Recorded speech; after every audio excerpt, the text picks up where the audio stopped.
Buongiorno amici, eccoci in onda, Lodi a provare Africa Twin.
Allora ragazzi, siamo in sella ad Africa Twin L1 1100, questa è la versione base ma già completa di un discreto equipaggiamento, ovvero cruise control, un TFT da 6,5 pollici sdoppiato, sotto analogico perché sopra è possibile connettersi con Apple CarPlay oppure Android, quindi avere la navigazione con mappe a vista e consultare la velocità e le marce con i chilometri nell'analogico sottostante. Molto efficace, uno dei pochi ad avere queste capacità, uno dei pochi TFT dashboard ad avere queste caratteristiche. Nel blocchetto di sinistra troviamo molti tasti da studiare, però sono tutti molto intuitivi. Con un clic si riesce a cambiare la mappatura. Urbano Ghiaia ha 6 mappature, quindi fuoristrada 2 mappature fuoristrada, utente 1, utente 2 che sono personalizzabili, giro turistico urbano appunto la useremo in giro turistico. Eccolo qua. Con me sempre Veronica, prego salga a bordo che testerà la capacità del passeggero, il comfort.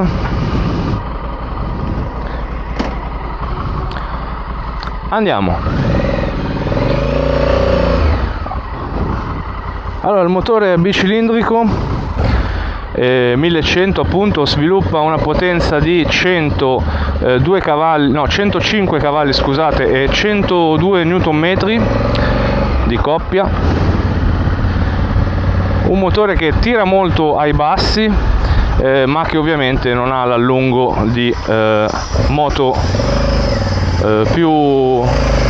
con più potenza, ecco, con più cavalli, ad esempio della mia Ducati Multistrada 1260.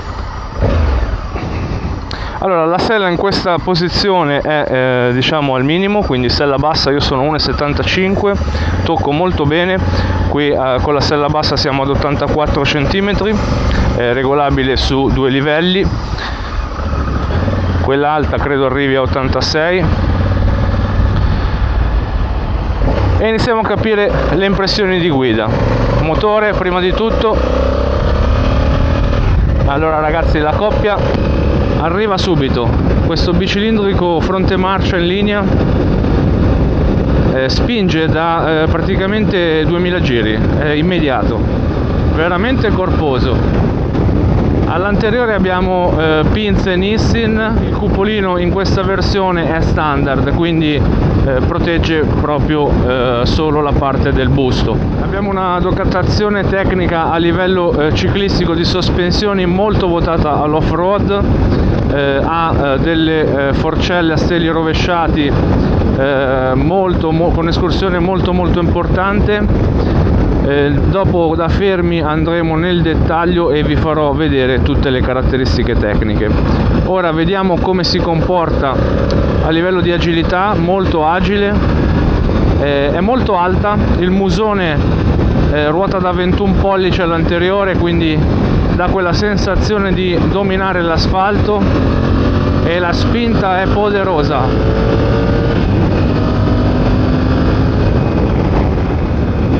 molto bella l'erogazione. Pensavo spingesse meno, in realtà invece da subito molto grintosa. Questo TFT è eccezionale, leggibile, ben distribuite le informazioni alla giusta grandezza, si riesce a capire immediatamente con uno sguardo ciò che si desidera. Ci sono tutte le ovviamente informazioni principali di guida, livello carburante, temperatura del raffreddamento motore, la marcia inserita, il contagiri, la velocità. Sotto questi tre cerchi indicano il settaggio delle mappature, quindi la potenza è limitata solo di 1/4, nel blu indica quello che toglie. Quello in mezzo è l'engine brake, che è il freno motore, e la T è la traction control, quindi tutto settabile, elettronica di alto livello. Il feeling che regala questa moto è buono, ovviamente è un po' morbida di sospensioni, ma si riesce a gestire con facilità, subito intuitiva, non spaventa, anche se l'erogazione è molto pronta. Il manubrio è ben saldo vicino al busto del pilota, la seduta è molto comoda, anche se la sella non è molto imbottita su questa versione. Credo che sulla versione Adventure si sia fatto un passo in avanti a livello di comodità sella. Poi sentiremo appunto anche il passeggero. Ma dicevo, manubrio molto largo, quindi un buon controllo della moto, che risulta stabile, agile, anche a bassa andatura, vedete, si gira bene. Proviamo una prima. Ragazzi, tende a impennare, è una potenza. Spinge subito, ragazzi. Questa immagino quanto sia divertente sul passo di montagna tra una curva e l'altra.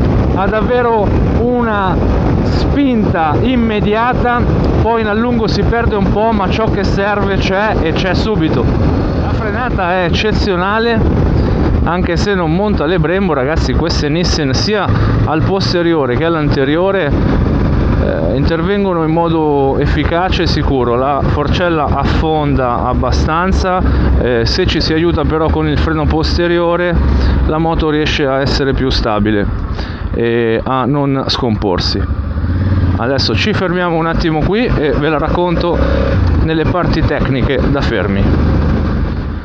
La folle entra subito, molto bella, ciclistica Honda, ovviamente una garanzia. Prego baby, scenda. Allora ragazzi, ci siamo fermati. È una moto che mi ha fatto un'impressione eccezionale, veramente, a livello di ciclistica, di motore, di spinta. Non pensavo che avesse questa potenza da subito, è veramente bella da guidare, una moto eccezionale. Adesso entriamo nello specifico, vi racconto le caratteristiche tecniche. Bicilindrico fronte marcia di 1100 cc, che sviluppa 102 cavalli e 105 Nm, ovviamente Euro 5.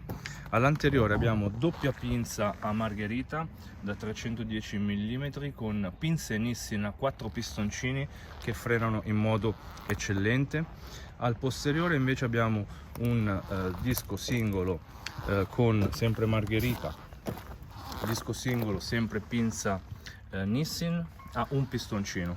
Il sound è discreto, molto buono, e l'erogazione appunto è molto in basso, dove serve appunto nei passi di montagna. Penso che sia davvero divertente questa bicilindrica di casa Honda. Ovviamente questa è la versione L1 base, non è l'Adventure, quindi più leggera, più snella.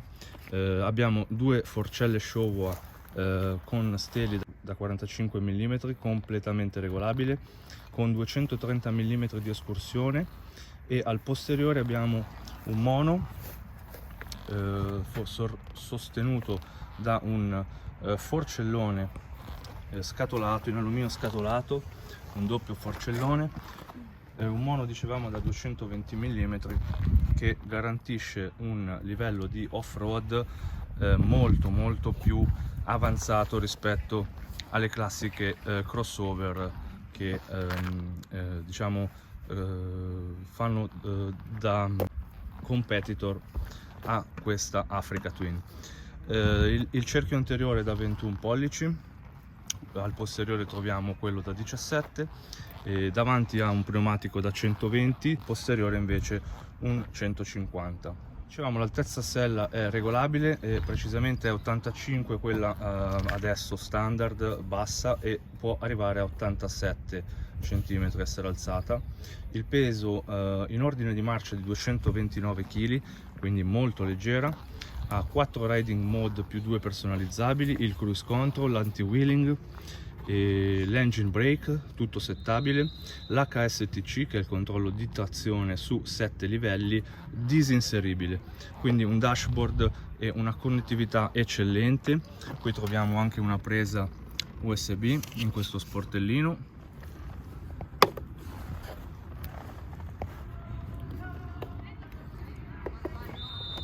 E voilà.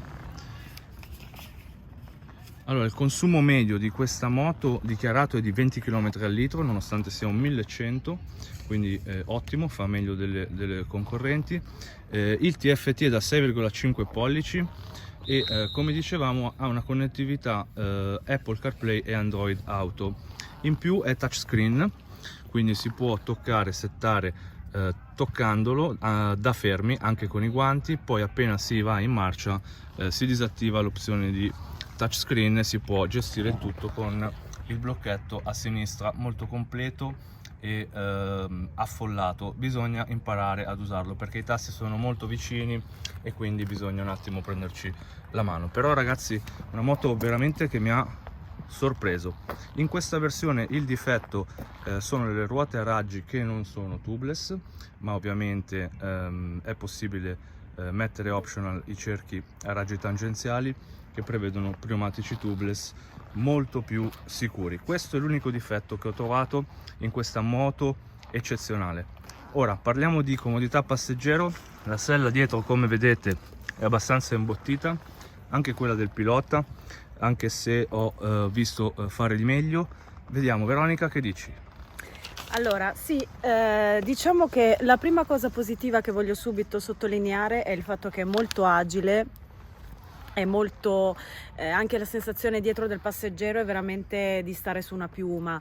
La sella è molto comoda.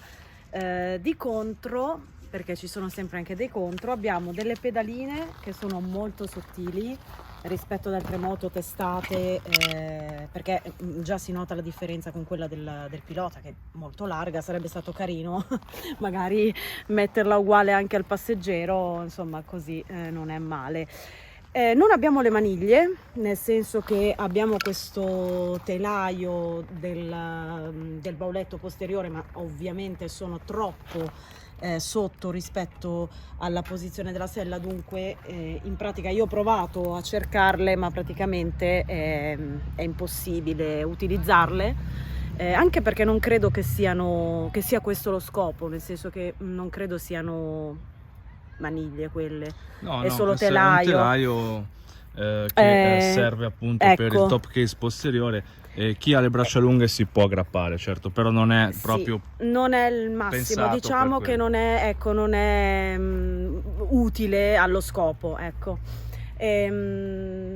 Basta, credo che comunque questa sia una moto più cavalli ne ha, anche qua sì. Dietro lo vediamo, un cavallo che passa, ragazzi. Esatto. E questo è un cavallo di razza. Honda è davvero un cavallo di razza. Sì, dico l'ultima cosa, che sicuramente ha più un imprinting sportivo più che da viaggio, quindi diciamo che il passeggero più off-road. Questa è veramente cattiva in off-road. Esatto, magari il passeggero ecco, si può divertire assieme al pilota e per il touring sicuramente invito a provare e a valutare la Adventure, che è molto più abitabile è comoda, un serbatoio molto più capiente, pesa di più, è più confortevole e ha una capacità di bagaglio maggiore. Comunque ragazzi, è una moto veramente bella che mi ha veramente impressionato in positivo, quindi complimenti a Honda, fa moto sempre complete. Ricordiamo un telaio in alluminio, come vedete alle mie spalle, che è parte che si appoggia sul motore, parte stressante, un'agilità e una sicurezza di guida che come poche. Honda veramente fa delle grandi moto. Adesso rientriamo verso il concessionario, facciamo un altro giretto insieme ad Africa Twin Honda.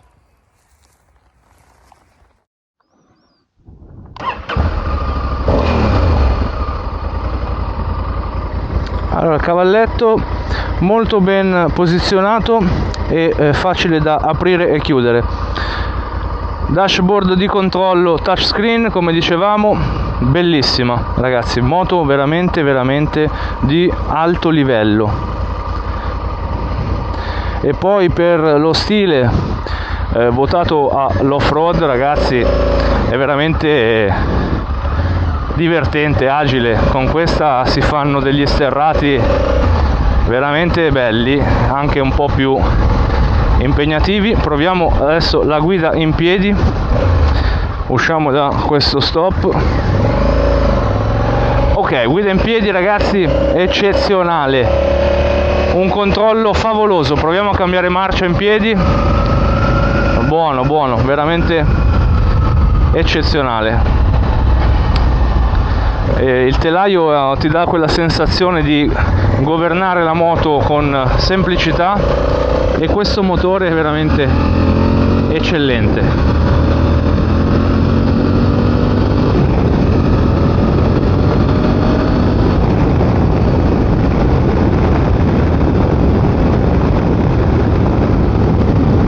Fari full LED, serbatoio su questa versione, se non mi ricordo male, dovrebbe essere intorno ai 20 litri, e sulla versione Adventure invece è molto più capiente, credo arrivi a 30 litri.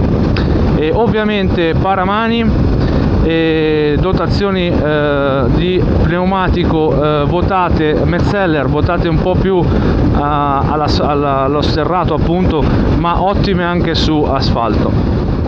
Ecco, il limite di questa moto credo sia magari nell'appoggio in curva su asfalto, perché dietro monta un 150 e davanti ha un cerchio da 21, quindi nella guida sportiva su asfalto sicuramente bisogna gestirla, perché l'appoggio è inferiore per esempio a qualsiasi naked o moto adatta all'asfalto.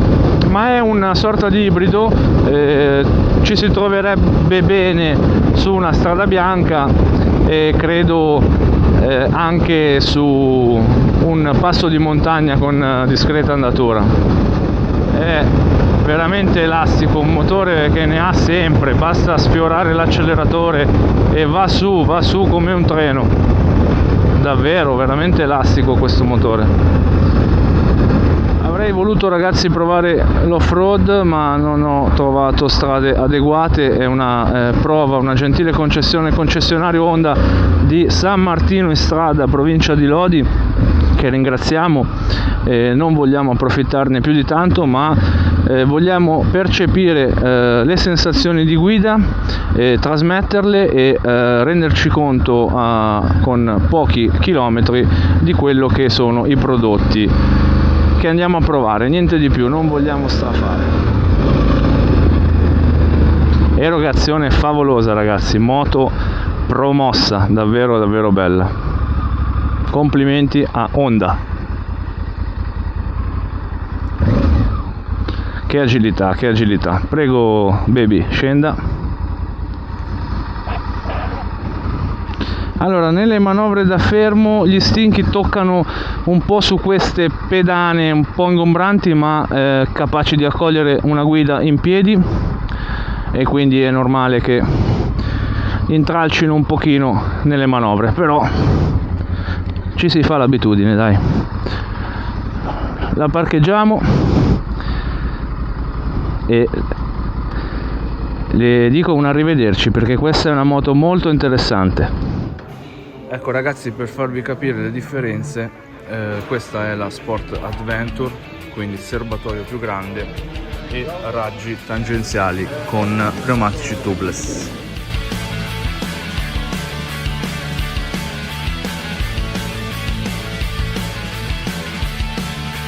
Come vedete l'altezza da terra è importante, qua si va oltre i 35 cm credo, e quindi anche la Sport Adventure è molto votata all'off-road.